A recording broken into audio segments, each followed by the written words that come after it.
बिस्मिल्लाहिर्रहमानिर्रहीम। रात के 2 बज रहे थे। घर में बिल्कुल सन्नाटा छाया हुआ था और सब मकीन महवे ख्वाब थे। ऐसे में दबे पांव कमरे से निकली और घर के दाखिली दरवाजे की तरफ बढ़ी। लाउंज में बिल्कुल अंधेरा था और मैंने लाइट जलाने की कोशिश नहीं की कि वरना पकड़ी जाती मैं। आहिस्ता आहिस्ता कदम बढ़ाकर दरवाजा खोलकर बाहर निकली। अब चांद की रोशनी में मुझे सामने खड़ी दीवार पर एक साया नजर आया। मैं फौरन उस तरफ बढ़ी। मैंने वहां जाकर देखा तो रमीज खड़ा था। रमीज एक अच्छा लड़का था जिससे मैं मोहब्बत करती थी। हम दोनों की मुलाकात एक बाजार में हुई थी और रमीज ने मुझे देखते ही अपना दिल मुझ पर हार दिया था। वजह मेरी बेतहाशा खूबसूरती थी। मैं बहुत खूबसूरत थी।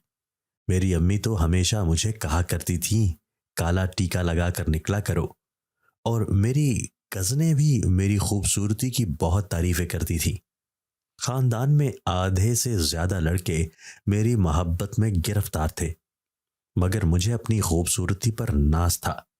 जिस तरह रमीज ने मुझे देखते ही अपना दिल हार दिया था, उसी तरह मैंने भी उस पर दिल हार दिया था। उन्होंने मुझ पर जाने क्या जादू किया था जिस वजह से मैं उनके इश्क में बुरी तरह गिरफ्तार थी। उस वक्त भी रमीज मुझसे मिलने के लिए आए हुए थे। हम दोनों यूं ही चुप चुप कर मिलते थे। अभी मैं इससे बात कर रही थी। वो मुझसे कह रहे थे कि हमें अब शादी कर लेनी चाहिए। उनकी बात सुनकर मैं शर्मा गई। हाँ, क्यों नहीं। मैंने भी उनकी हाँ में हाँ मिलाई, मगर उनकी अगली बात सुनकर मेरा दिमाग सुन हो गया। मैंने हैरत से उनको देखा। फिर हम भाग निकलते हैं यहां से ताकि कोर्ट में जाकर शादी कर लें। मुझे यकीन नहीं आया ये बात उन्होंने कही थी। भाग कर क्यों? आप रिश्ता भेजे ना, अपने घर वालों से बात करें। मैंने हैरत से निकलकर उनको देखा। उनको नहीं बता सकता ना, मैं तुम्हारे घर रिश्ता नहीं भेज सकता, बस हमें भाग कर शादी करनी होगी। उनकी बात सुनकर मैंने उनसे कहा कि क्यों, वो राजी क्यों नहीं होंगे क्या हमारी शादी के लिए? तो वो कहने लगा, नहीं वो राजी तो हो जाएंगे, मगर मैं तुम्हारे घर रिश्ता भेज सकता, बस मैं नहीं चाहता मेरे घर वाले तुम्हें देखें। मैंने कुछ नासमझी से उनको देखा कि वो क्यों नहीं चाहते कि उनके घर वाले मुझे देखें। ये बड़ी अजीब बात थी कि उनके घर वाले ही मुझे ना देखें, तो फिर हम शादी कैसे कर सकते थे? मैं उनके साथ शादी के बाद उनके घर वालों के बीच में रहूंगी तो फिर वो मुझे तब भी तो देखेंगे ना, तो अब क्यों नहीं देखेंगे? मैंने उनको बहुत समझाया मगर वो कह रहे थे कि मैं उनको नहीं समझ रही। फिर आखिरकार उन्होंने ऐसी बात की कि मुझे उनकी बात माननी पड़ी। उन्होंने कहा कि तुम्हें अगर मेरी मोहब्बत पर यकीन है और तुम मुझसे मोहब्बत करती हो तो जैसा मैं कह रहा हूं वैसा ही करो। बस तुम, मुझे तो उनसे बहुत मोहब्बत थी और उन पर यकीन भी था, इसलिए मैंने हाँ में सर हिलाया और फिर वापस घर आ गई। अगले दिन उन्होंने मुझे फोन किया और कहा कि मैं घर से कुछ नकाब साथ लेकर आऊं। उनकी इस बात पर भी मुझे हैरत हुई थी। मैं नकाब नहीं करती थी और मेरे पास नकाब थे भी नहीं। जब मैंने उनको कहा कि मेरे पास नकाब नहीं है तो वो गुस्सा हो गए। उनका रवैया बहुत अजीब था। मुझे समझ नहीं आ रहा था वो इस तरह क्यों कर रहे हैं, मगर मैं उनकी मोहब्बत में कुछ नहीं देख रही थी। फिर मैं उसी दिन घर से भाग गई। रात का वक्त था। हम दोनों रमीज के दोस्त के फ्लैट में रुके हुए थे। सुबह हुई तो हम लोग कोर्ट चले गए और वहां शादी कर ली। उसके बाद रमीज मुझे बाजार ले गए। मुझे लगा शायद मुझे शॉपिंग करवाएंगे, मगर मेरे लिए बेयकीनी की बात थी कि उन्होंने बाजार से मुझे कुछ नकाब लेकर दिए। मैंने उनसे कहा, मैं नकाब नहीं करती, आपको मालूम तो है। फिर ये इतने सारे नकाब मुझे क्यों लेकर दे रहे हैं आप? मेरी बात सुनकर उन्होंने मेरी तरफ देखा कि इसकी जरूरत पड़ेगी। उनके कहने पर मैंने उलझन भरे तासुरात से उनको देखा। मुझे कुछ समझ नहीं आ रहा था। उनका रवैया मुझे कुछ अजीब महसूस हो रहा था। वो पूछने पर भी वजह नहीं बता रहे थे और फिर रात को उन्होंने मुझे वजह बता ही दी। जिसको सुनकर मैं खौफजदा हो गई थी कि ऐसा कैसे हो सकता है।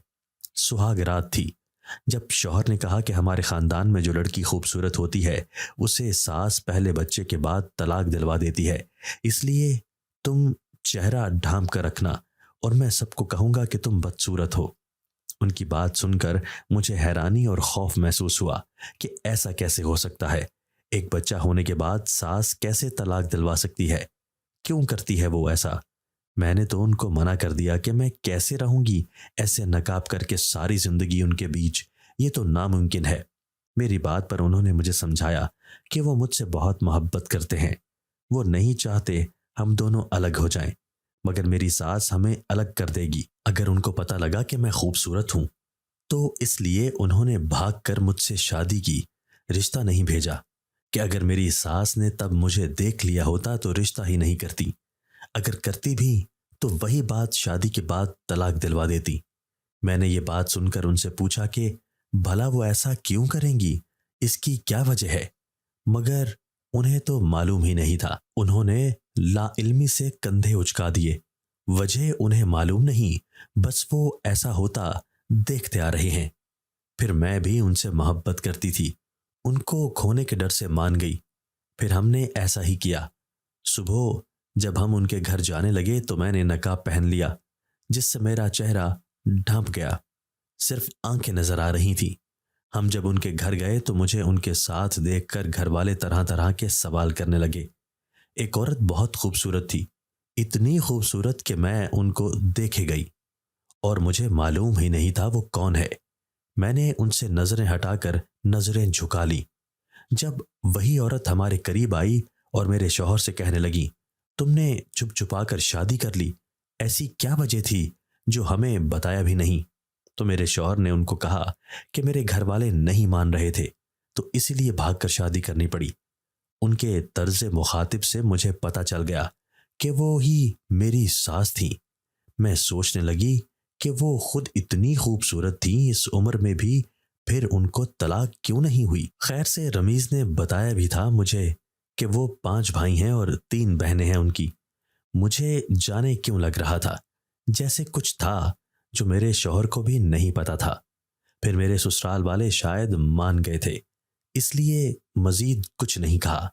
जब हम दोनों अंदर जाने लगे तो मेरी सास ने मेरा नकाब खींचा।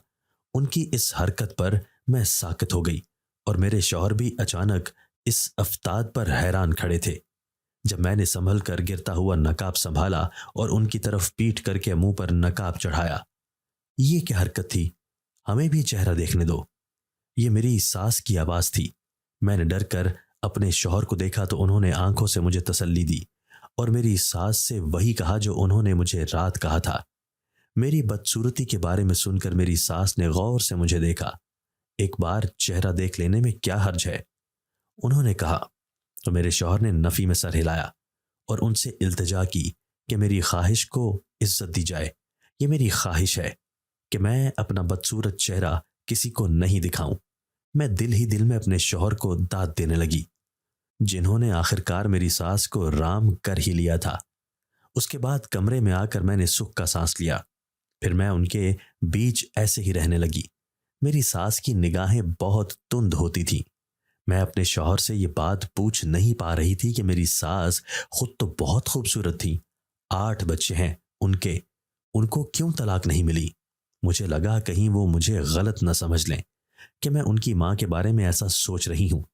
मुझे वहां रहते हुए 1 महीना हुआ था जब एक दिन एक ऐसा तूफान आया जिसने मुझे हिला दिया था। मैंने देखा था मेरी एक देवरानी बहुत खूबसूरत थी। मैंने अपने शौहर से पूछा उसके बारे में तो उन्होंने कहा कि इनके भाई ने भी अपनी पसंद की शादी की थी और उनकी ये दूसरी शादी थी। पहली बीवी भी उनकी बहुत खूबसूरत थी जिसके यहाँ बेटी हुई थी। फिर मेरी सास ने उनको तलाक दिलवा दी थी। जब मैं इस घर में आई थी तो ये मेरी देवरानी भी उम्मीद से थी। अब इसकी डिलीवरी हुए कुछ दिन हुए थे जब घर में बैठक लगी हुई थी। उनके यहाँ बेटा हुआ था। मेरे शौहर तो बिल्कुल संजीदा थे जब वहां एक उधेड़ उम्र शख्स आए थे, काले रंग के कपड़ों में ढेर सारी मालाएं पहने हुए। वो अजीब से मुझे लगे। मैं सोच रही थी कौन है वो, मगर जल्द ही मुझे पता लग गया कि वो मेरी सास के भाई हैं। तभी वो उनका इतना पुरतपाक इस्तकबाल कर रही थी। तलाक हो गई? उन्होंने बैठते ही ये सवाल किया तो मेरी सांस सीने में अटक गई। मुझे लगा कि वो मुझे तलाक ना दिलवाने आए हों, मगर मेरी आंखों में ये देखकर तहीर आ गया। जब मेरी देवरानी का कुछ दिन पहले हुआ बेटा मेरी सास ने अपने उन भाई की गोद में डाल दिया जिसको वो बगौर देख रहे थे। मुबारक हो, उन्होंने 2 लफ्ज मेरी सास से कहे तो वो मुस्कुराई। तो अब कब तलाक दे रहे हो तुम अपनी बीवी को? अब वो बराह रास्त मेरे बड़े देवर से मुखातिब हुए। जी बस, जब आप कहें। उनका जवाब सुनकर मेरी सास मुस्कुराई, जबकि मैं हैरान रह गई कि उन्होंने इतनी आसानी से बात मान ली। उनकी और अपनी मोहब्बत से दस्तबरदार हो गए। और फिर मेरी सास के भाई ने उनसे कहा कि अभी के अभी तलाक दें वो अपनी बीवी को, वरना ज्यादा देर तक रखना खतरे से खाली नहीं। मैं उलझ गई कि क्या खतरा हो सकता है। फिर मेरी आंखों के सामने ही सब हुआ। मेरे देवर ने अपनी बीवी को तलाक दी और वो रोती हुई मिन्नतें करती वहां से चली गई। बच्चा भी उसको नहीं दिया था उन्होंने। मेरे देवर उसके जाते ही अपने कमरे में चले गए और फिर आहिस्ता आहिस्ता सब झुंड वहां से छट गई। मेरे ससुर भी ऐसे खामोश थे जैसे मुंह में गुड़ डालकर बैठे हों। अजीब घर था ये, और अजीब लोग थे यहाँ के। ना जाने क्या क्या राज थे इनके। मेरी सास के वो भाई रात यहीं रुके थे। रात को जब मैं अपने शौहर के कहने पर उनके लिए किचन से पानी भरने गई तो एक गेस्ट रूम से गुजरते मेरे कदम वहीं थम गए। अंदर से मेरी सास और उनके भाई की आवाजें आ रही थी। मेरी सास बहुत खुश लग रही थी और कह के लगा रही थी। उनके भाई का भी यही हाल था। मैं उलझन में वहां खड़ी थी। इतनी खुशी इन्हें क्यों हो रही है? किसी का घर बर्बाद करते हुए वो ऐसे मुतमईन बैठी थी। अब रमीज की बीवी का कुछ करो, मुझे लगता है कोई चक्कर है उनका भी, जो वो यूं मुंह छुपाकर घूमती है। और तुमने देखा नहीं तुम्हारा बेटा उसके कैसे आगे पीछे घूम रहा था। इतनी बदसूरत बीवी के यूं पल्लू से लगकर वो बैठा था। क्या सच में वो बदसूरत होगी, या फिर तुम्हारे खिलाफ कोई साजिश तो नहीं की जा रही इस घर में? ये उनके भाई उनसे कह रहे थे। मेरी सास खामोश थी। शायद वो कुछ सोच रही थी। मुझे उनसे खतरा महसूस हुआ कि कहीं वो मुझे भी तलाक ना दिलवा दें। अब मैं बहुत एहतियात से वहां रहने लगी।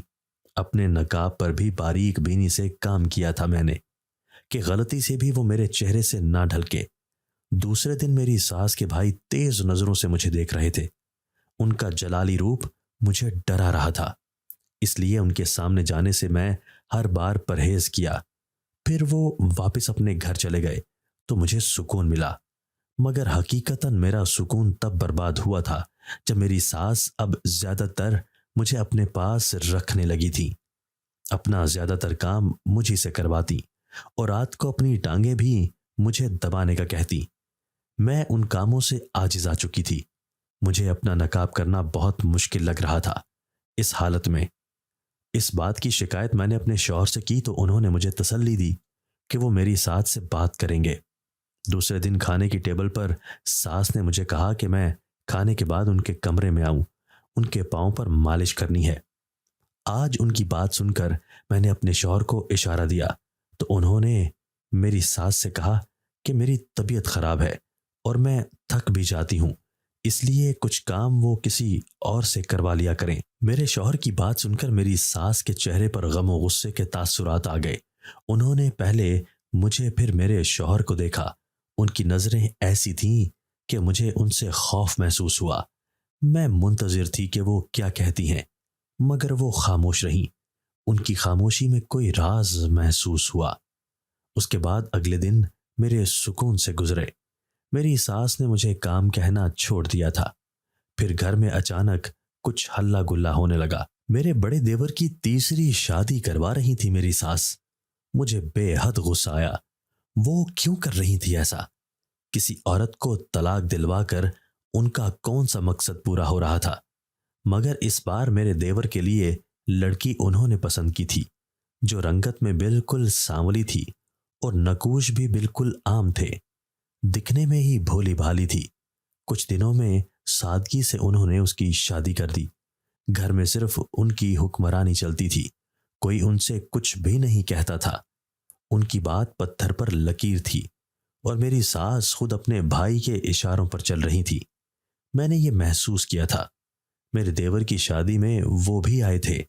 जैसा उन्होंने कहा बिल्कुल वैसा मेरी सास कर रही थी। हमारे घर के सब फर्द भी उनकी बहुत इज्जत करते थे। बहू, तुम मेरे कमरे में आना, मुझे कुछ बात करनी है तुमसे। मैं किचन में थी जब मेरी सास मेरे पास आकर बोली, जी बस मैं चावलों पर दम लगा कर आती हूं। मैंने उनसे कहा तो वो मुझे घूरती वापस मुड़ गई। मैंने जल्दी जल्दी चावलों को दम लगाया। तजस्सुस हो रहा था मुझे, क्या जाने क्या बात होगी जो वो मुझसे करेंगी।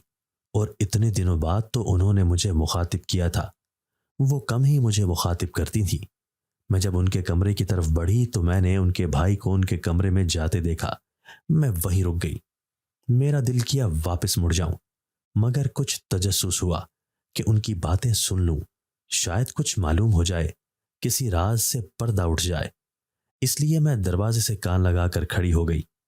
भाई जी, रमीज के लिए कुछ करें। मैंने आपको उनका हाल बता तो दिया है। मेरी सास ने उनसे कहा, कुछ करते हैं, बस तुम जानने की कोशिश करो कि उसकी बीवी दिखती कैसी है। अगर खूबसूरत हुई तो तलाक दिलवाएंगे और वही राज उसको बताएंगे जो तुम्हारे बड़े बेटे को बताया है। उनकी बात पर मैं हैरान सी वहां खड़ी थी कि कौन सा राज होगा जो मेरे देवर को मालूम था और घर में किसी और को नहीं। मैंने सोचा अपने देवर से इस बारे में पूछ लूं, मगर वो इतने संजीदा रहते थे और ज्यादातर खामोश। उनकी शख्सियत का रोब ऐसा था कि उन्हें कम ही कोई मुखातिब करता था। मुझे भी उनसे डर महसूस होता था। उनकी बीवी सारा दिन मेरी सास की खिदमत में लगी रहती थी। मैंने महसूस किया था जिस तरह वो अपनी दूसरी बीवी के आगे पीछे घूमते थे, अब इस तरह तीसरी बीवी को वो एक नजर भी कम देखते थे। ये सारा दिन बेचारी मेरी सास के हाथों घन चक्कर बनी रहती थी। मेरी सास ने कई दफा कोशिश की थी मुझे बिना नकाब के देखने की। अब तो मैं एहतियात से अपने कमरे में भी नकाब लगाकर बैठती थी, क्योंकि वो जो पहले इजाजत लेकर कमरे में आती थी अब बेधड़क आ जाती थी। मैं समझ गई थी कि वो ये सब मुझे बिना नकाब देखने के लिए कर रही थी, मगर मैंने उनकी हर कोशिश नाकाम बना दी थी। यूं ही वक्त गुजर गया, मगर वो मेरा चेहरा नहीं देख पाई। फिर मेरे 2 बच्चे हो गए, पर मेरी सास की तरफ से मुझे सुकून नहीं था। मेरी जिंदगी धड़के में थी। हर वक्त मुझे अपने घर के बर्बाद होने का धड़का लगा रहता था। मुझे अपने घर वाले बहुत याद आते थे और मुझे अपना भागने का फैसला भी अब गलत लग रहा था। मुझे लग रहा था मैंने ठीक नहीं किया। अपने शौहर की तरफ से तो मुझे दुख नहीं मिला, मगर मेरे ससुराल वाले बहुत अजीब लोग थे और मेरी सास इस कदर जालिम थी। अगर मैं इज्जत से घर से ही शादी करती तो मेरे घर वाले पहले लोगों की जान पहचान करते, घर वालों के बारे में कुछ पता करते, फिर मुतमईन होते तो ही मेरी शादी करते। और मैंने जल्दबाजी में ऐसा कर दिया कि अपनी जिंदगी मैंने बर्बाद कर दी।